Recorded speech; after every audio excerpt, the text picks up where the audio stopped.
నమస్తే, welcome to our channel.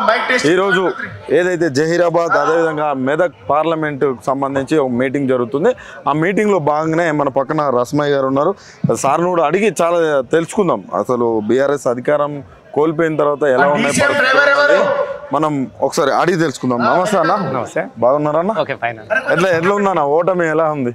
ఓటమి అనేది ఎప్పుడు కూడా గెలుపుకు నాంది వాళ్ళకి ఓటమి నుంచి గెలవాలని ఆకాంక్ష ఉంటుంది. వాస్తవంగా మనం ఎందుకు ఓడిపోయినాము, మనకి ఎక్కడ జరిగిందని సరిదిద్దుకోవడానికి ఒక అవకాశం మేము భావించుకుంటాం. మళ్ళీ 2001 రోజులు అవపడుతున్నాయా? తప్పకుండా 4 నెలలనే కనబడతా ఉన్నది కదా. 2001 అనేది 4 నెలలనే కనబడతా.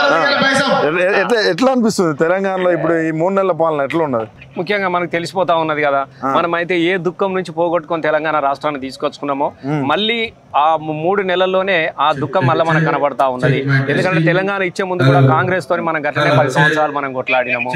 మనం ఏదైతే నీళ్ళ కోసము, ఏదైతే బతుకుల కోసం, ఏదో వలస బతుకులు పోవాలి, మా నీళ్లు మాకు కావాలి, మా బతుకులు పచ్చబడాలని చెప్పేసి కేసీఆర్ గారు తన ప్రాణాన్ని పరంగా పెట్టి అమరణ దీక్ష పెట్టి కోట్లాది మందిని సమీకరించి తెలంగాణ రాష్ట్రాన్ని తీసుకొచ్చుకొని అయితే దేనికోసం అయితే తెలంగాణ రాష్ట్రాన్ని సాధించుకున్నామో ఏ అమరులైతే తన జీవితాలను త్యాగాలు చేసిరో ఆ అమరుల త్యాగ ఫలితాలు ఏ విధంగా ఉండాలనే దానికి ఒక 10 సంవత్సరాల కాలంలో, అంటే గతంలో మనం కూడా చూసినాం, మేము కూడా స్టేజ్ మీద ఉండిపోయినా కూడా అమ్మమ్మ బొంబాయి పోతున్నాని వలస దుఃఖం గురించి మాట్లాడుకున్నాము, ఎండిపోయిన చెట్టు గురించి మాట్లాడినాము, ఎండిపోయిన చెరువు గురించి మాట్లాడుకున్నాము. ఇదానికోసమే కదా మనం తెలంగాణ తీసుకొచ్చుకున్నాము. ఈ తెలంగాణను మళ్ళీ ఏదైతే మనము తెలంగాణ దేనికోసమైనా తీసుకొచ్చుకున్నామో దాన్ని చెయ్యాలన్నటువంటి ఒక సంకల్పంతో 10 సంవత్సరాల కాలంలో మళ్ళీ భద్రమైన బిడ్డలంతా మన ఊళ్ళకి వచ్చినాం. ఎండిపోయిన చెరువుల నిండా నీళ్లు కనబడ్డాయి, చెరువుల నిండా చేపలు కనబడ్డాయి, చెరువుల కింద పుట్ల కొద్ది పంటలు తీసే పచ్చని పొలాలు కనబడ్డాయి. కాళేశ్వరం లాంటి ప్రపంచంలోనే అతి తక్కువ కాలంలో అతిపెద్ద ప్రాజెక్టు నిర్మించినటువంటి కాళేశ్వరం లాంటి ప్రాజెక్టు కట్టుకుని 1 ఎకరాలకు నిర్మించినటువంటి ఒక సందర్భాన్ని కూడా మనం నేను ఒక మాట ఏం చెప్తాను అంటే, మెయిన్గా ఇప్పుడు నిన్నటి మొన్న అయితే ఇప్పుడు ట్రెండింగ్ లో ఉన్న టాపిక్ ఏంటంటే ఏపూరు సోమన్న మీ పార్టీని మళ్ళీ విడిచిండు. ఇట్లా వచ్చి తర్వాత మీరు ఇద్దరు కలిసి కూడా కరీంనగర్ లో పాటలు కూడా పాడారు. ఏమన్నా మీకు ఏమన్నా చెప్పి వెళ్ళిండా లేకపోతే ఏమన్నా? ఒక విషయం, నేను ఏపూరు సోమన్నను పార్టీలో జాయిన్ అయిన తర్వాతనే మేము కలిసినాము. ఎందుకంటే దాన్ని కలిసిన తర్వాత నా బహిరంగ సభ కేసీఆర్ గారు నా సభకు వచ్చిన రోజున కూడా తనే వచ్చి నేనే పిలిచిన. ఆ రోజు కూడా పాడిండు, కరీంనగర్ కూడా తను వచ్చి పాడిండు. వచ్చేటప్పుడు అన్న ఎట్లా ఉంటుంది అని అంటే, ఓపిక ఉండాలి ఏది కానీ జీవితంలో గుర్తుపెట్టుకో. మనం కూడా తెలంగాణ ఉద్యమంలో ఓపిక చూస్తే చాలా చేదుగా ఉంటుందో దాని ఫలితం ఏమో తేనె కన్నా తీయగా ఉంటుందని.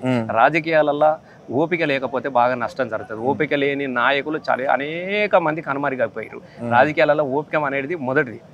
కాబట్టి నేను కూడా ఆయనకు చెప్పాల్సిన, నన్ను అడిగినప్పుడు తప్పకుండా నువ్వు ఏమైతే ఓ రాజకీయ ప్రాతినిధ్యం వహించాలని మీకు ఉన్నది, అక్కడైతే మనకు తుంగతుర్తి లాంటి చోట మనకు అవకాశం రాలేకుండా పోయింది. తప్పకుండా ఇప్పుడు రిజర్వేషన్లు పెరుగుతాయి, డీలిమిటేషన్స్ అయితే చాలా ఉంటాయి కదా.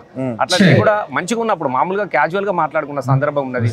ఒక మాదిగ సామాజిక వర్గం నుంచి వచ్చిన వాళ్ళ నీకు భవిష్యత్తు తప్పకుండా ఉంటుందని చెప్పిన అది కూడా ఎప్పుడు కానీ నేను వెళ్ళిపోతున్నాను, నాకు ఇబ్బంది కలుగుతుంది అంటే ఎప్పుడు కూడా సరే ఇక పరిస్థితి. అంటే ఇప్పుడు ఆయన అలా మారుతూ పోతున్నారు. ఏంది ఇప్పుడు ఏదైతే ప్రజల్ని చైతన్యపరిచే వాళ్ళే రాజకీయాలు చేస్తుంటే ఇప్పుడు ఈ పాటలు పాడే వాళ్ళందరూ కూడా రాజకీయాలు చేస్తున్నారా అనే ఒక భావన కలుగుతుంది. రాజకీయాలు ఉంటుందా అంటే నేను అట్లట్లేను, ఉండాలి కానీ ఒక భావం అనేది ఉండాలి. ఒక రోజులో ప్లేట్ మార్చేస్తే ఎట్లా చూస్తాం దాన్ని? నేను ఒక మాట వింటావా, ప్లేట్ మార్చిన వాళ్ళు అడ్రస్ లేకుంటే చాలా మంది పోయిరు. నేను వ్యక్తిగతంగా చెప్తున్నా, సో మనకు మంచి జీవితం ఉండే సరే. ఇక ఆయన పరిస్థితులు, ఆయన ఆలోచనలు ఎట్లా ఉన్నాయో నేను దాని గురించి నేను వేరే మాట్లాడలేను. ఒక మంచి కళాకారుడు ఉంటే బాగుంటుంది కదా. ఎందుకనంటే మనం గిదాన్ని పోగొట్టుకోవడానికే తెలంగాణ రాష్ట్రాన్ని తీసుకొచ్చుకున్నాం. మళ్ళీగా తెలంగాణ గడివైపు వెళ్తా ఉన్నది కాబట్టి మళ్ళీ మనం అందరం కూడా మన గలాలకు పదును పెట్టుకుందాం, మన కళలకు పదును పెట్టుకుందాం. ఖచ్చితంగా ప్రజలను చైతన్యపరుస్తాం. ఇట్లాంటి ప్రజలకు వాగ్దానాలు చేసి మోసపుచ్చినటువంటి కాంగ్రెస్ ఆ రోజు తెలంగాణ ఇవ్వడంలోనే అనేక సందర్భాలను మోసం చేసి మీరు గుర్తుపెట్టుకోండి. చిదంబరం కమిటీ అన్నది, ఆ కమిటీ అన్నది ప్రకటన చేసి వెనక పిల్లగా చచ్చిపోయారు. ఇలా కూడా గదే చెప్తారు, మళ్ళీ 6 గ్యారంటీలు అంటారు, మళ్ళీ 5 గ్యారంటీలు అంటారు. ఇప్పటికే పంటలు పెట్టారు. తెలంగాణను 3 నెలల్లో పరిస్థితి కనబడతా ఉన్నది. కాబట్టి ఖచ్చితంగా ఈ తెలంగాణ ఇంకా పూర్తిగా నిర్వీర్యం కాకముందే మళ్ళీ మనం ప్రజలను సంఘటితపరుచుకుందాం అన్నటువంటి ఆలోచన చేయడం జరిగినది. దీనికి ఖచ్చితంగా మన గతంలో ధూమ్ధాం ఏ విధంగా అయితే చేసినామో మళ్ళీ ధూమ్ధాం చేద్దాం. మళ్ళీ ప్రజలను జాగృత